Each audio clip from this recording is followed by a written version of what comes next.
Welcome back. All right, so in order to try to counteract what's going to be a pretty late night for me, I'm going to review these three games first. This will also allow fans of these six teams to just go to bed if you want. And then the other eight games I will recap last. And then, of course, I still have to do the preview, which posts in the morning, and, of course, the power rankings. So, starting things off, we're going to talk about the Islanders in Boston. It's Varlamov versus Ullmark in this one. Good early back and forth. Bruins get a power play. Pastrnak has a shot that deflects out. And then DeBrusk, his first game back after missing 17, scores from Marchand and Pastrnak at 2:19. It's 5-hole in close. Not a great game for Varlamov today. Bruins press for another. DeBrusk has a blast that deflects wide. Shots are 4-2 Boston, 6 minutes in. Nelson was then denied on a rush. Aho breaks up a 2-on-1 and clears it out. Frederic's then denied in close before Foligno is not. He scores.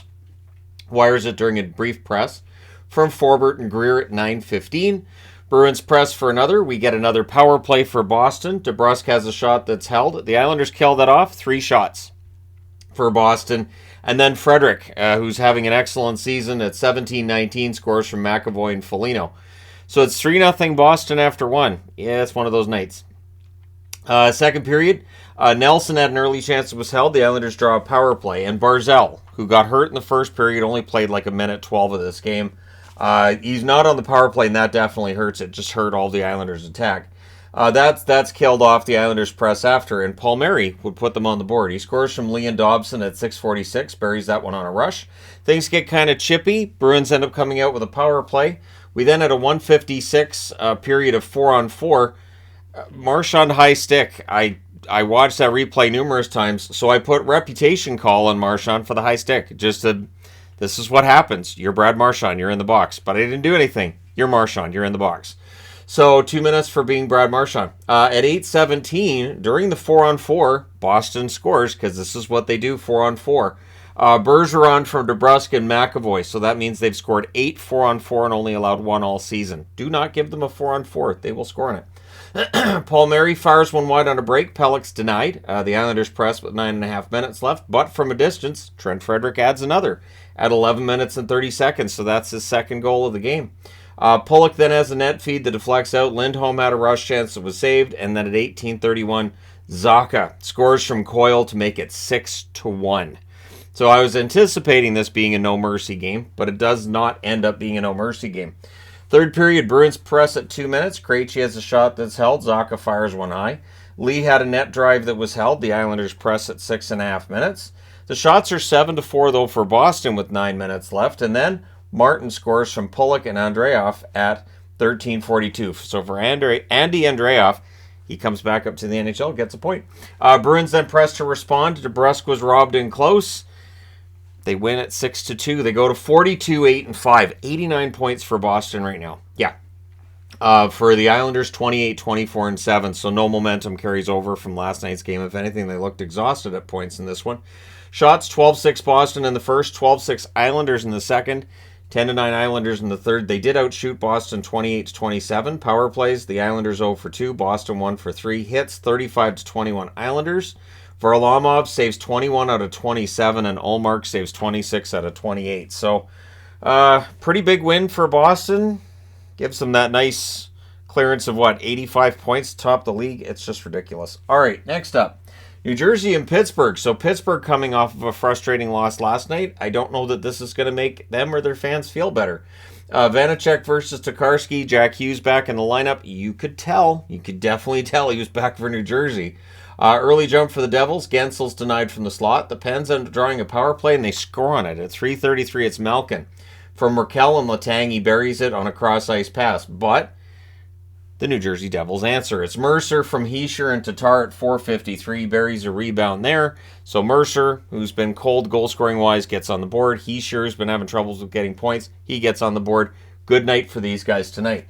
Pens press at 6 minutes. The fans call one. The ref does not. Gensel has a wraparound that's blocked. The Penguins score, but it's waved off for a kick. So that's the end of that. Power play for the Penguins. That's killed off. Then we get a third power play for the Penguins. That leads to a shorthanded rush by Howla. He's denied. We end up with 35 seconds of 4-on-4. Then the Devils power play, but everything's killed off there. Zucker flattens Smith. The Penguins press. There's more press by the Penguins in the final minute. So coming out of that first period, it's 1-1. It was a pretty evenly played period. Second period, early press by the Devils. Severson has a shot that's blocked and cleared. Hughes has a shot that's held. The Devils end up drawing themselves a power play, and they score on it. It is Hamilton from Hischier and Hughes at 3:47. Penguins look to answer, but they're not getting shots. The shots on net, 9-1 for New Jersey, 7 minutes in.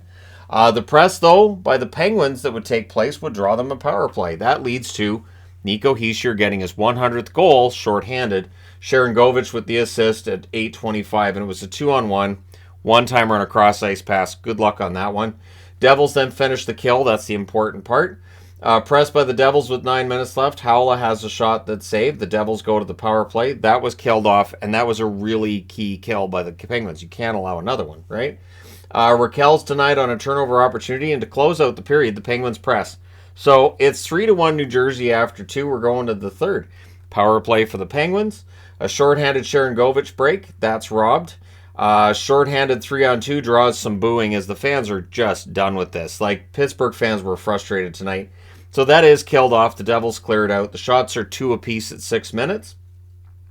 Tatar has a rush chance that's held. And then at 8:34, tic-tac-toe goal, and Bratt's the one that buries it. Hischier and Sharangovich with the assists. Penguins went over 7.5 minutes between shots. Yep, it was a frustrating night. O'Connor's robbed in close, and then Malkin would score from Petrie at 14:43. 2:52 left. The Devils call a timeout. 2.5 minutes left. The goalie gets pulled by Pittsburgh. That leads to Hischier getting the goal from Mercer at 17:56. So it took him a while to get goal number 100. Didn't take him very long then to add 101 to his resume. Your final score is 5-2. New Jersey goes to 36-14-5 for Pittsburgh.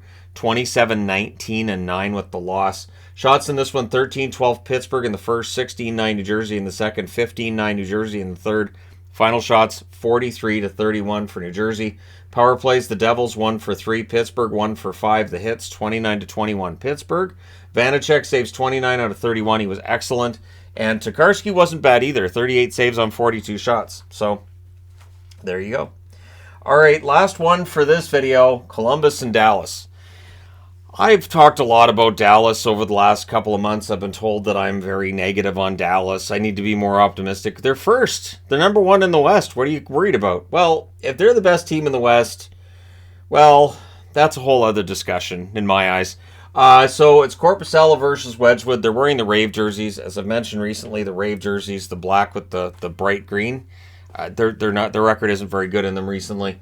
Toe save on Sagan early. There's a press by the Stars at 2.5 minutes, and we get some pushing. Kallstrom has a rush chance. That's held. The shots are 4-3 Dallas. 7 minutes into this one.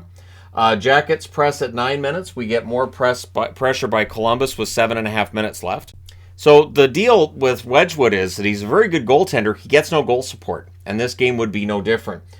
Shots are 10-5 Columbus with 6 minutes left. Dellandrea fires one wide on a turnover.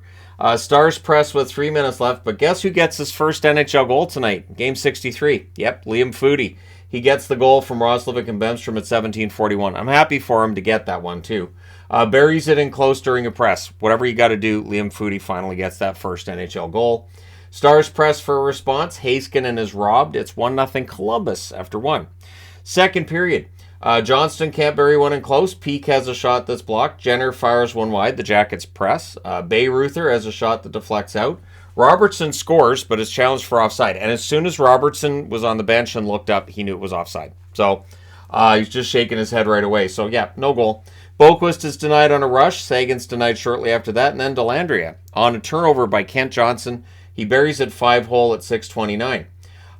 Then Johnston scores. So Johnston, who's had trouble with getting goals, he scores one for Dallas. However, goalie interference challenge, and it was pretty obvious that, yep, that one's coming back.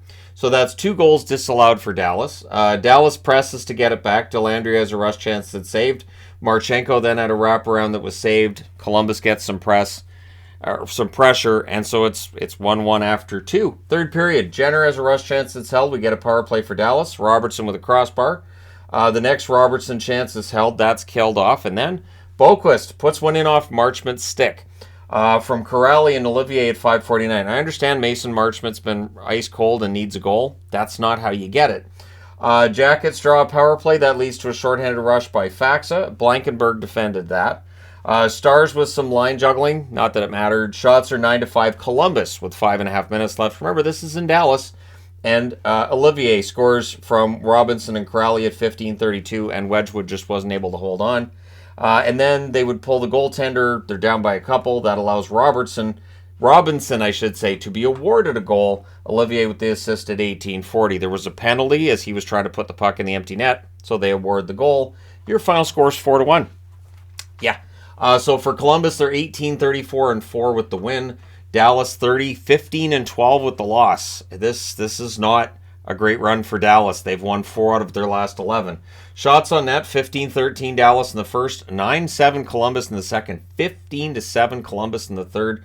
That's unacceptable when you're at home against Columbus Blue Jackets. Final shots favor Columbus, 37-29. Both teams 0 for 1 on the power play. The hits, 25-12 for Columbus. Korpisalo was excellent, 29 saves on 30 shots. Wedgwood was very good too, 33 saves on 36 shots. He does not get goal support at home. Let me know your thoughts in the comments section below as always. Don't forget to hit like and subscribe if you're browsing your way through. You just happened upon this video. And hey, thank you guys so much for watching, for all your support. I will talk to you again soon.